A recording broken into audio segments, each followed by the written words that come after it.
on. If we don't have really anything else to say about Derek, we're going to kind of shift from the NFL towards the NBA. Some news came out recently with the New York Knicks, Tom Thibodeau. The Knicks hired him to a 5-year contract. And personally, I still don't really know how I feel about – well, actually, I think I'm a fan of the signing, but obviously time is going to tell. Thibodeau he's got pedigree, former coach of the year with the Chicago Bulls. He broke the Timberwolves playoff drought, but of course he gets a lot of criticism, a lot of hate for playing his starters too much. We all know what happened to Derrick Rose, playing his veterans more than his young guys, and his old school kind of coaching style. But of course now Thibs has come out and said that he's changed and he's learned from his shortcomings. But with the Knicks, that won't be easy. Since their 1999 finals run, the Knicks have had a 41% win percentage, which is last in the NBA, and only 6 playoff appearances, last in the NBA as well. And my kind of point with that is through all of that, they've had 14 head coaches, and you guess it, most in the NBA in this time period by far. So just because of that, it seems like he's already on thin ice. But it really looks like the Knicks are gonna kind of put together a good coaching staff. Looks like they're going to add Mike Miller, who's their interim coach, and also Mike Woodson as assistants. So that should be a nice, I guess, big 3 coaches, especially defensively. But like I said, it's just time is going to tell. Yeah. I actually really enjoyed this signing. If Thibodeau can change, like he had mentioned, I would say honestly that the Knicks are a team that probably need to play some of their young guys more. I feel like they've got a lot of guys in the G League I really like as well. That I kind of wish they bring up, like Brad Stinkus, Kenny. I like Brad Stinkus. I've Garrett, seen some stuff from him. He looks good. Garrett Harper from Auburn as well has played really well in the G League. So they've got some young guys, but I don't know if guys like Taj Gibson should be playing big minutes like they were. One of them, I can't remember if it's Marcus. Yeah, Marcus Morris. Might have been more Markeith. Who knows? But this one of the Morris twins was on there getting a lot of minutes, and I really think his discipline, I guess, is something that the Knicks definitely need. Just the Knicks in general. Hopefully, he can even correct Dolan. I just feel like he's got kind of like he's got like an assertion to him. He's clearly a strong leader, a decent motivator. Hopefully, he can keep these guys healthy. I really think the Knicks' next move should either be get rid of Dolan or get rid of Julius Randle. I mean, hopefully both of those happen. Hopefully Dolan sells the team and Julius Randle walks. I just think RJ this season had a lot more potential he could have filled if that left side was open. I watched like 3 Knicks games and like I saw Julius and RJ like collide on one play while RJ was driving. They have a very weird team makeup, and hopefully Thibodeau can kind of weed some of those guys out and choose the guys the Knicks want moving forwards. And the top of the organization can get a little bit better as well. And Thibs is not going to be really – because all the teams that he's coached, they've all been, like, I guess, playoff contenders with those 5 years of the Bulls and a couple of years with Minnesota. But something he has been also criticized for is kind of like those really short rotations, kind of like 8-9-man or shorter than that, like 8-man rotations. He's not going to really be able to get away with that in New York. They're not contending, obviously. So, like, he's going to have to really expand that rotation, so get out of his comfort zone. So it should be something that's definitely really interesting to see what he does with all those minutes, too. Yeah, I mean, I think that this is just a good move for the Knicks being the Knicks. It's just doing something a little bit to, like, propel their young core forwards. Like, instead of just signing another coach that they think is going to get them wins, they're getting somebody that has like a real personality that's going to be able to bring it out in these guys. I think like Dennis Smith Jr., who's never really been in a good situation in his entire career, that he's going to benefit from this a lot. I think we're going to see a lot of growth from Dennis Smith Jr. Yeah, I mean, same with bad with the Mavs. I actually kind of like. Yeah, he was all rookie, and like they packaged him away for Porzingis, and now he's sitting in New York, one of the worst organizations to be in right now. So I just think Thibs is a good guy for that situation, you know? Mm-hmm. I mean, I guess anyone else have anything to say about? Not really. Not really. I mean, it's kind of it's also like we got to see what happens. Like we can't. It's a really different situation from like the Timberwolves or the Bulls because they don't have any of those big name. Like they have RJ, but they're young guys. They don't have any stars. So And honestly, we might be giving the Knicks too much credit. I mean, well, they don't do many things well, so hopefully. exactly. That's what I'm saying. Maybe this is the one thing they did well. It's tough to trust the Knicks, but I think Thibodeau knowing winning is going to be able to change kind of the culture. Hopefully. Another thing is I think it's kind of I don't know about the 5-year deal, especially how quickly they give up on their coaches. So I don't think he'll make it all 5 years. Especially he's pretty old too, so he could retire too. I think he's like 62. He's been doing I'm not sure what network he's been part of, but he's been doing like the analyst kind of stuff. And I mean, yeah, it's just really something that's time is going to tell. I'm not really confident because of the Knicks, but I also wouldn't be surprised if Thibodeau's pedigree, that if he can turn it around, it could be him. All right. Well, next, I guess we want to move on to kind of just actual NBA play with some decent teams. We've got the preseason / scrimmage games leading up to the 8 regular season games. And so we've seen the second round of games, or I guess we're kind of in the midst. We're about halfway through the scrimmage games. So we've gotten to see Bol play a second time. I mean, I don't know if it was that impressive. He took a lot of shots.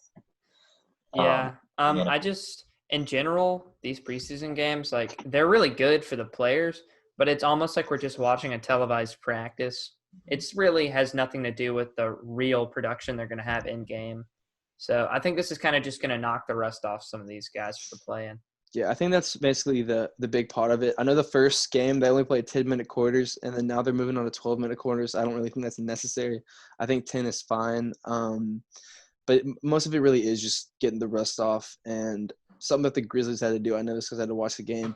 We played Philly. First half, our rotation wasn't really getting it going, and then we just left them in the whole game instead of kind of putting our third unit in there and stuff just to get them kind of back into the game mentality, if you know what I mean. Just get the rust off in that kind of sense of the word. But it's just a good time to experiment with a lot of stuff that you can maybe incorporate into the playoffs. Like the Nuggets ran like the Houston Rockets opposite of the small ball. Yeah. They ran Jokic at point. I think it went Jokic, Grant, like I don't know who they. Bol was small forward. Millsap, Plumlee, or something like that. Yeah, that was yeah. It's just a lot of stuff. There's a lot of players that have been wowing me. Like obviously, y'all know Dion Waiters. I've been really high on him. You have. Your tweets have been very high on Dion Waiters. I'm really liking Dion Waiters and stuff. But I kind of just for the bubble as a whole, I mean, I don't really have any complaints with it. It's been going quite swimmingly. We got to give a lot of credit to Adam Silver. I think he's the greatest commissioner in the world.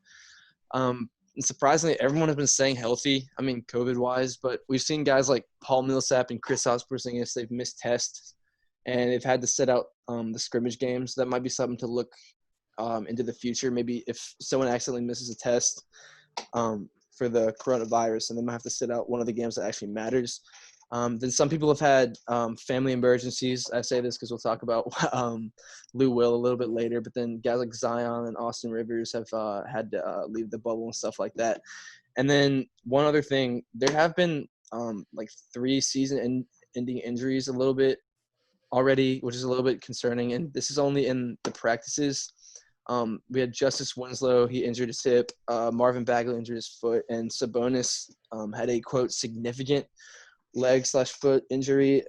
So I think those are like 3 players that really have they're really going to have like impacts on their team, especially Sabonis. So I just want to know what you guys think about those 3 guys having to miss the rest of the season. Honestly, I think Winslow, he would have been really great for the Grizzlies, but at the same time it might have taken them a little bit to integrate him. So I don't see that.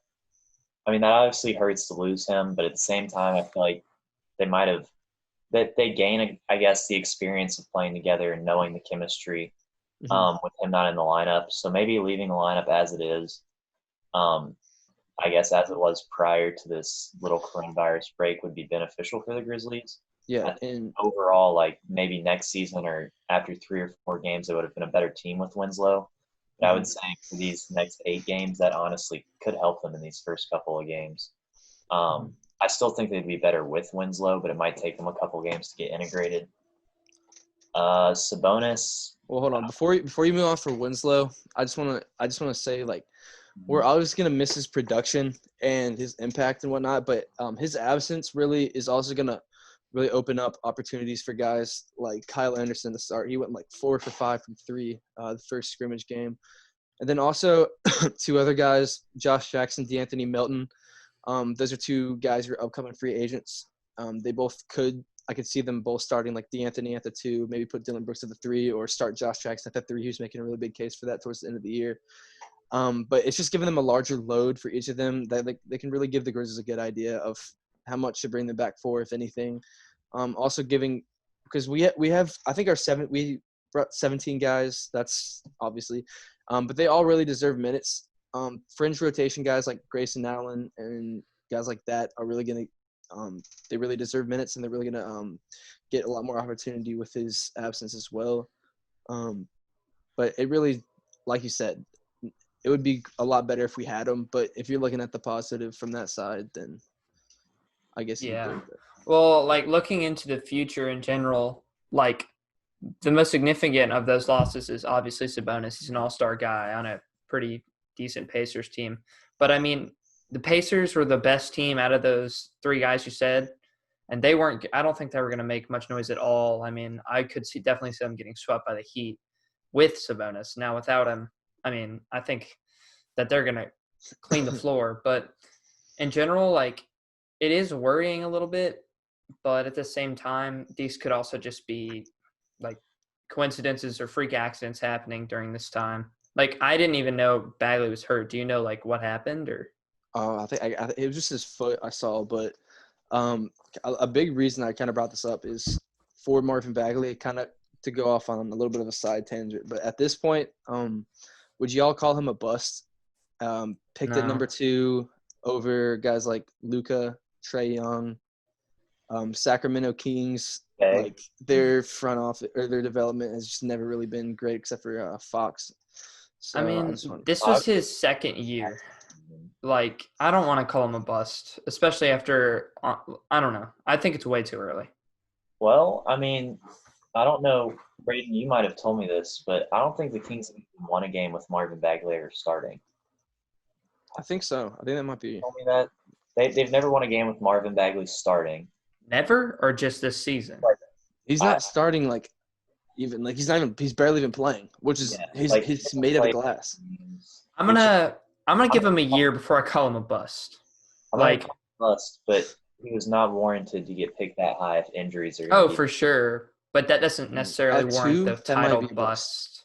I still think he can produce well. Like, people were calling Markelle Fultz a bust after last year. Then he came into the Magic, and he's been good for them. Maybe Marvin Bagley just needs to change the scenery, but I don't really think, like, because Markelle Fultz was on a playoff team in the Sixers, and that's not really usually a good thing for early draft picks. But the Kings aren't really a playoff team. I mean, they're kind of fringe, but it's like a good situation for a young guy like Marvin Bagley to come in and produce for him. But if he just can't stay healthy, I mean, like, if he's not on the court, he's not important. Like, he's not of value to that team. So I really think I wouldn't call him a bust either, but, like, he's on his last straw for sure. Yeah, but the title bust, I'm giving him another year, especially with the way things ended this year with his injury, plus the fact that they didn't even get to finish the regular season, and then this injury in the playoffs or play-in, whatever you want to call it.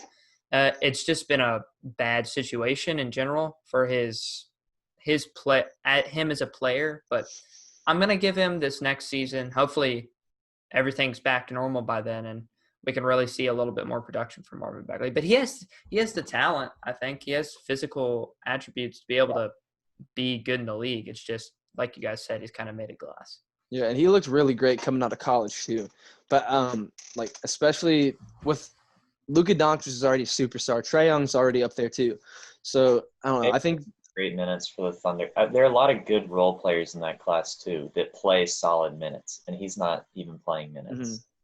He reminds me, I would say, he reminds me of Jabari Parker. I just hope he can come back from injuries better than Jabari did. Because it felt like Jabari he played well the first couple games, got hurt, came back, played. I mean, like, he was a great scorer. He just kept getting injured, and hopefully Bagley can hopefully maintain some of the talent and athleticism he had prior to these injuries, instead of kind of falling away like Jabari did.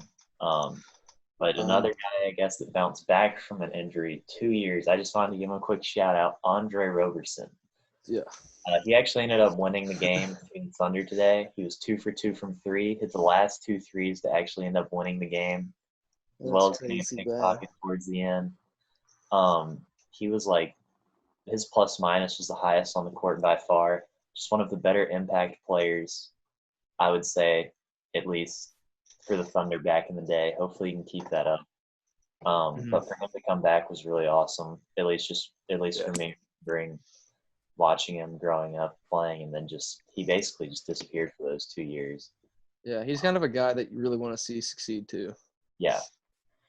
So I guess shout out to him. And then I guess it's kind of been cool to see some of these, these younger guys that haven't got as much recognition kind of blow up in these scrimmage games. But guys like Tatum, who haven't shot quite as well, haven't been faulted, which is obvious. I mean, they haven't played a lot, but it's been really good to see some of the younger guys get some credit. Yeah, I mean, this is some of the first basketball these guys have played in months. So, I mean, the fact that their shots aren't falling doesn't surprise me. I mean, there's been Tatum wasn't shooting very well. I know Kawhi wasn't shooting very well. Donovan Mitchell. I mean, these are guys that we know can shoot very well, but it's just coming back to something like this so fast after being gone from it for so long is hard to do. So it's not worrying me. I just don't think there's much to take out of these scrimmage games. Yeah, I 100% agree. Just maybe like rotations, like I was talking about, but like from a production standpoint, like it's nothing really crazy. If you want to experiment, this is the perfect time to do it. Like Bol, I think this is a good way to look at him as a player in the future, but not for this play in our playoffs. I mean, I wouldn't be surprised if they ended up. I mean, maybe against the Rockets, but like I don't think he's going to be a main guy in the rotation. I don't see Bol doing really much for him in the playoffs. I wouldn't be surprised if he came in and like got maybe like 10, 15 minutes. But he's not going to be like playing at the role he is right now. Yeah, especially did he play a minute in the regular season? No, he was hurt until to go all through that and then come back to these scrimmages. It's not something I'm taking. I'm taking it with a grain of salt, per se. Mm-hmm. And then I guess really fast, we want to talk about Louisville for a little bit. Yeah, kind of like the most recent story coming out of the bubble. While he was on a family emergency. I mean, I would just say that maybe there was some family at that club. He was just picking up food. The fact that social media exists, I mean, you could argue is the reason this bubble succeeded in general, because guys are going to be held accountable if they get seen off the campus. Yeah. So I would say honestly that this is honestly a good sign, I would say, for the NBA. Just knowing that, I mean, they kind of have eyes everywhere with social media. Yeah. Definitely. Especially with Lou Will, he's like kind of a bigger name. But compared to these bench guys, I wouldn't be surprised if not saying that this is going to happen at all. I don't think it will at all either. But if there was going to be a downfall, it would definitely, I think, be like a rotation player that not everybody knows. Not Kawhi Leonard or James Harden. So yeah, I would say even then though, like, I mean, if a dude's 6'10" walking around in Florida, true, that's true. You're gonna realize like, hey, that dude probably in the NBA. But yeah, just in general, I think it's a good sign for the NBA that I mean, of course, Lou Will is one of the stand-up guys in the NBA, but he did get caught a little bit. But it's good that people are getting caught. I'm not saying it's like we want basketball to happen, obviously. Yeah, and the stuff with like Porzingis and Paul Millsap, that's just stuff that's gonna be fine-tuned as we get down. They'll get used to it. I can definitely like. You come into school one day, you forget, you're tardy to class. Like, it happens. So I'm not worried about that at all.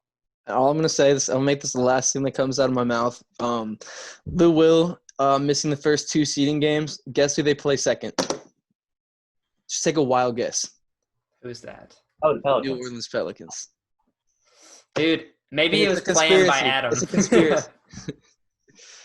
The Pelicans. We've had nothing given to us. That's all I have to say. Well, okay. Well, he kind of got given the first pick in Zion Williamson, so I don't know. That wasn't this season. That was last season. All right. Well, I think that was a great pod, guys. Thanks for joining.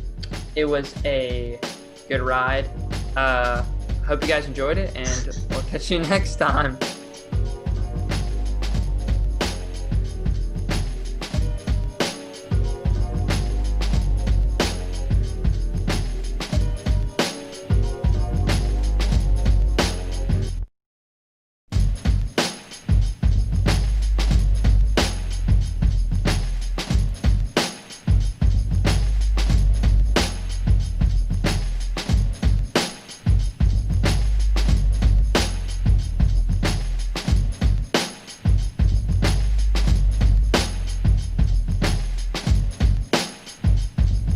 What type of crap is that? Yo, how's about a smack word like